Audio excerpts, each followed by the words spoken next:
Kalimutan mo na ang lahat. Wag na wag ang mga taong nakatulong sa iyo upang maabot mo ang iyong pangarap. And God is like that.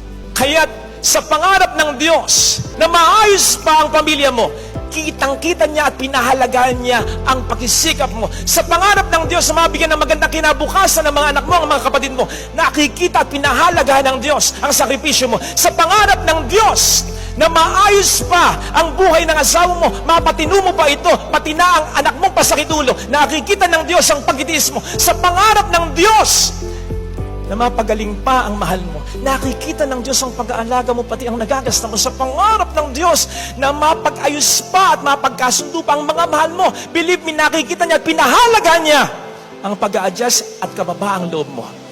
Nakikita niya ito, pinahalaga niya ito, hindi niya sasayang ito, at siya rin ang gagawa ng paraan upang ito'y malaman ng tao.